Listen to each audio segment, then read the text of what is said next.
Hello everyone and welcome back to my channel Edmond Mendaros, and for today's quick tutorial and I'm going to show you guys on how to resolve if your network adapter keeps crashing or losing network and internet connections on your Windows 10 or Windows 11 computer.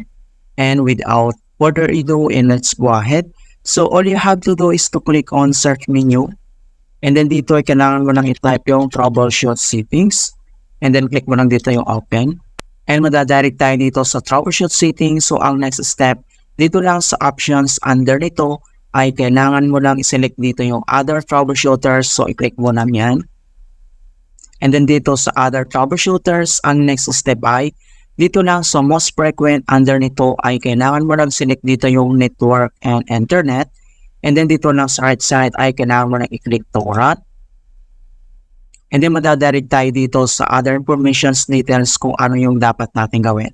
So nandito yung mga recommendations na step-by-step method para ma-fix natin yung problem.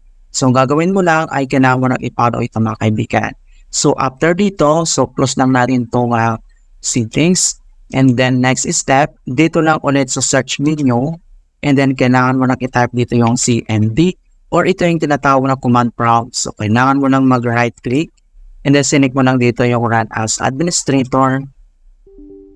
If you receive user account control, and then click mo lang dito yung yes.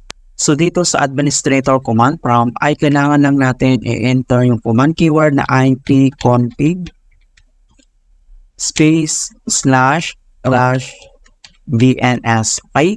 So kailangan mo lang i-type yung command keyword na ipconfig space //DNS. So yung /DNS ay one word po yan, and then press mo lang yung enter.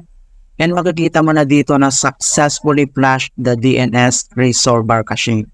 So ang next command keyword na kailangan natin i-type ay type lang natin yung NATSH space wnsat space reset.